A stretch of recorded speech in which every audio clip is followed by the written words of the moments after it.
Il l'a fait. Après avoir quitté OpenAI car il voulait que ChatGPT soit accessible à tous, Elon Musk dévoile sa nouvelle IA totalement open source, accessible gratuitement. Restez bien jusqu'à la fin, je vous dévoilerai un prompt incroyable, utilisable uniquement sur cette IA. Aujourd'hui, on va parler de Grok, donc la nouvelle intelligence artificielle d'Elon Musk. Alors pourquoi je dis nouvelle? Parce qu'il y a une nouvelle version qui est sortie, qui est accessible à tous, qu'on va étudier aujourd'hui.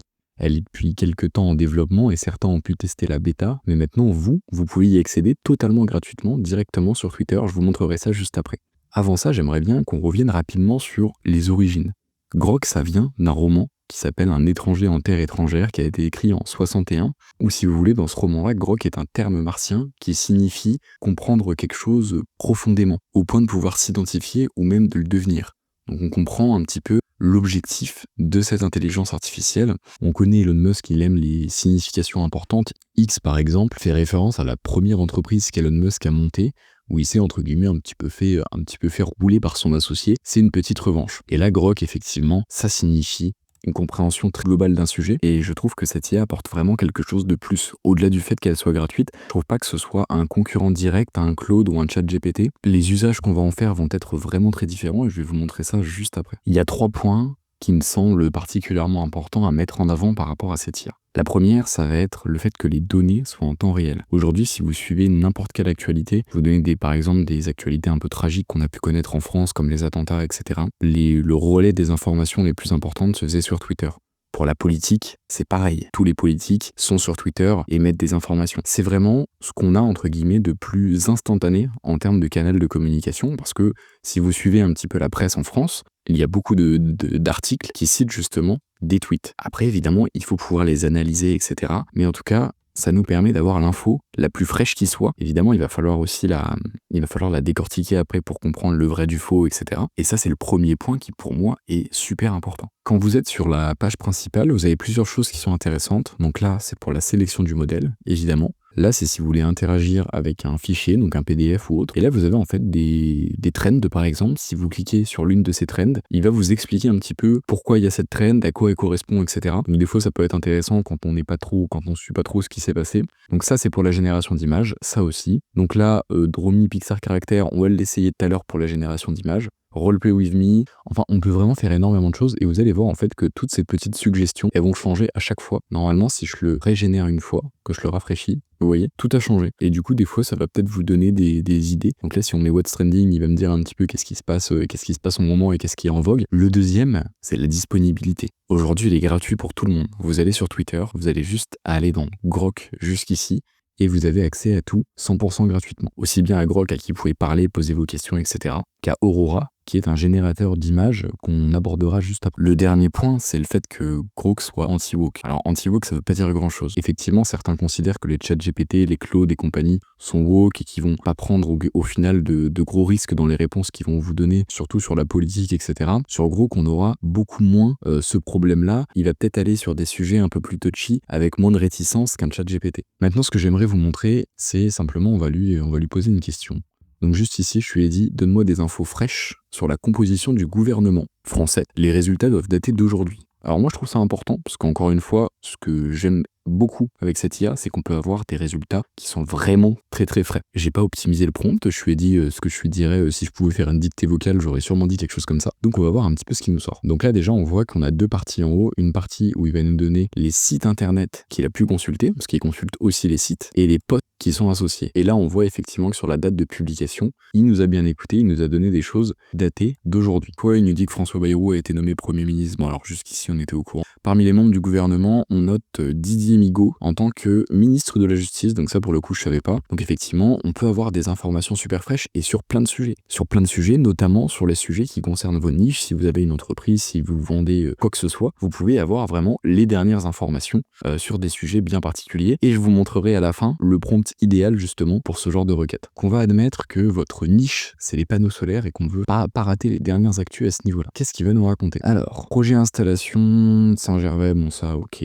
Un décret publié le 4 décembre donne un répit aux gestionnaires de grands parkings en France leur permettant de report. Ah oui, c'est vrai que ça avait été une obligation pendant un moment. Bah, du coup, ça l'est encore, mais en tout cas, ils ont dû allonger le délai. L'Égypte, une centrale solaire de 500 millions de dollars a été inaugurée, illustrant l'expansion de l'énergie renouvelable. Il y a un peu de tout, il y a de l'international, c'est quand même super intéressant. Une tribune signée par plus de 60 personnalités ont dénoncé l'impact environnemental du photovoltaïque, estimant que 150 000 hectares d'espace naturel pourraient être détruits d'ici 2050. Et encore, s'il y avait que ça comme problème, on s'en sortirait pas trop mal. Enfin bon, voilà un petit peu où vous pouvez aller avec cette IA. Vraiment, quand vous avez des questions sur... En fait, je la trouve super fluide. Franchement, je trouve ça super fluide. En fait, le fait que ce soit intégré à Twitter la rend extrêmement fluide. Vous êtes en train de regarder quelque chose, un article, etc. Alors, vous allez me dire, maintenant, on a les applis desktop, enfin bureau pour ChatGPT, etc. C'est aussi très rapide. En tout cas, je trouve que c'est très très bien intégré et ça fait plutôt plaisir. Donc là, évidemment, comme tout à l'heure, si on veut aller regarder les sites ou les posts associés, on peut y aller. Et nous, on va se retrouver directement pour la génération d'images. À tout de suite. Aurora, c'est le modèle de génération d'images et on va s'amuser. J'ai vu un petit mème tout à l'heure.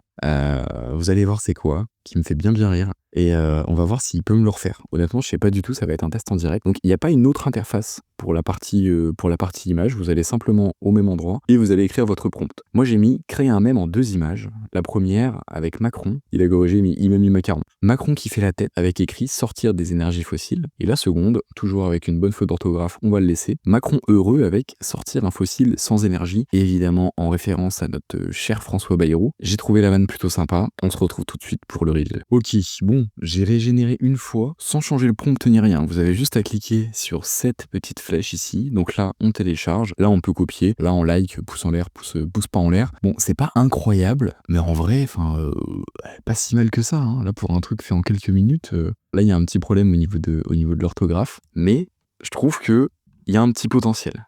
Il y a un petit potentiel. Vous voyez, celui-là, il est pas mal, mais bon, ça passe un petit peu sur l'autre image. Avec un meilleur prompt, je pense qu'on peut avoir quelque chose de pas mal. Bon, évidemment, aujourd'hui, ça s'est surtout fait pour créer des mèmes ou en tout cas des images pas relativement simples, mais vous n'allez pas avoir beaucoup de personnalisation. Là, je vais essayer de lui mettre, fais-moi un aspect ratio, donc AR de 9,16. Il devrait pas me le faire. Il va tout le temps vous générer des images de la même forme, etc. Ça viendra peut-être à l'avenir, mais en tout cas, c'est toujours sympa d'avoir un générateur d'images qui nous fait des petits trucs comme ça. Et d'ailleurs, là, je viens de remarquer, peut-être que c'est lié au fait que je lui ai demandé un AR de 9, donc un aspect ratio de 9/16e, donc format TikTok. Mais vous voyez que là, mes mèmes, ils sont coupés comme ça. Donc, ce qu'on peut essayer de faire, c'est de reprendre exactement le même prompt et de lui mettre le contraire. Donc là, je lui ai mis 16,9.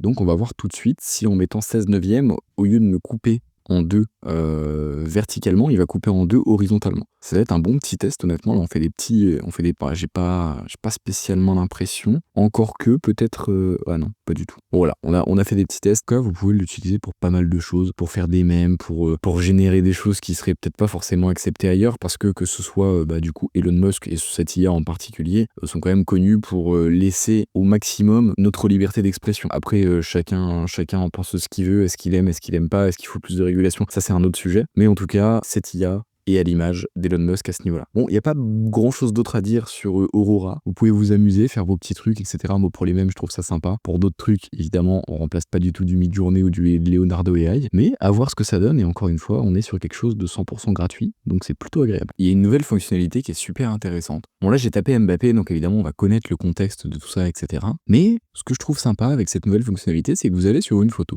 On va aller sur celle-ci, par exemple. Et ici, vous avez un nouveau bouton qui vous permet en fait d'expliquer ce post. Donc on va cliquer dessus. Donc là, on voit qu'on a 25 requêtes toutes les 2 heures, soit 300 requêtes par jour. Donc évidemment, si vous avez besoin de plus, vous pouvez passer à Premium. Mais en tout cas, pour mon usage, ça me paraît pas indispensable. Donc je vais attendre et on se retrouve tout à l'heure pour la suite. Ok, on se retrouve un peu de temps après. Du coup, j'ai retenté avec autre chose. Là, il y a plus de limite, donc il y a pas de souci. Donc là, vous voyez que j'ai pris une photo de Jude Bellingham, et Mbappé. Et il nous explique un petit peu ce qui se passe. Donc il nous explique les joueurs qu'il y a. Il nous explique à quelle coupe et à quel match ça correspondait. Donc là, on voyait que c'était Real Madrid-Atalanta. Et on a un petit peu de contexte en fait. Et ça, je trouve ça super intéressant pour différentes raisons, parce que là, effectivement, on est sur des événements où aller chercher le pourquoi du comment, c'est pas trop compliqué. En revanche, des fois, sur certaines interventions, sur certains plateaux en politique, etc., je pense que ça peut être intéressant et on va essayer ça tout de suite. Ok, on va faire un petit test. Vous connaissez sûrement cette fameuse phrase de Mélenche qui dit « Mais qui elle est celle-là à Marine Le Pen ?» En débat, il y a déjà plusieurs années. On va regarder s'il va réussir à me la recontextualiser. On va voir ça tout de suite, parce que là, en vrai, juste avec cette image, ça me paraît un peu complexe, mais on va voir ce que ça donne. Évidemment, vous pouvez lui dire d'écrire en français si vous préférez. Donc là, il nous dit que ça nous montre une image de la télévision française, que c'est une discussion politique, etc. La question est, mais qui elle est celle-là? Et ils la traduisent. Bon, c'est pas forcément très, très parlant, etc. On est après au début de ces IA. Enfin, de cette IA en l'occurrence, et je pense qu'elle va être vouée à s'améliorer, mais ça nous donne quand même un peu de contexte sur quelque chose qui est juste une image. Là, on a juste une image, et effectivement, il y a le tweet associé, donc le mais qui elle est celle-là, mais pas plus. Et peut-être que plus tard, juste à partir de ça, on saura un petit peu retracer tout ce qui peut se passer, tout ce qui a pu se passer lors de cet événement. Mais on est quand même sur de bonnes bases, on part quand même sur quelque chose d'assez intéressant. On va se retrouver pour le dernier prompt. Il va être très simple, mettez-le bien en anglais, et c'est quelque chose que j'ai retrouvé directement sur la documentation de Grok, donc je vous invite à réutiliser le même. En l'occurrence, give me the latest of this. Donc là, en l'occurrence, on peut lui mettre, je sais pas, on va lui mettre ChatGPT, on va voir s'il nous prend toutes les dernières informations qui sont sorties, qui sortent en fait récemment. Donc normalement, il devrait me parler des projets sur ChatGPT. On va voir si c'est le cas, et si c'est le cas, là, vous avez vraiment la meilleure formulation pour avoir les dernières informations sur un sujet donné. Donc là, il me parle du nouveau modèle O1. On n'en a rien à faire, ça date d'il y a longtemps. O1 Pro, c'était début décembre, ok. ChatGPT Pro, ok. Là, ok. Il me parle des projets. Là, il nous a parlé quasiment de toutes les nouveautés qui ont été faites en décembre. Donc effectivement, on a quelque chose de plutôt efficace, je trouve. Ça permet d'avoir une overview, enfin une vue d'ensemble d'un sujet assez rapidement, et je trouve ça plutôt cool, et je vous mettrai du coup le prompt en description, comme ça si à un moment vous vous questionnez, vous savez plus trop, etc., vous aurez la possibilité de le retrouver. On arrive au terme de cette vidéo, je vous invite à mettre un petit like, un petit commentaire, à vous abonner si ce n'est pas encore fait pour essayer de faire grandir cette chaîne, si le contenu vous plaît bien évidemment. La semaine prochaine, vous aurez le tutoriel sur Raycast dont j'ai parlé dans ma dernière vidéo, parce que c'est vraiment un logiciel de fou malade, je l'adore. Du coup, je prends le temps de faire vraiment un tutoriel exhaustif. Je vous souhaite à tous une excellente semaine et je vous dis à la semaine prochaine. Ciao.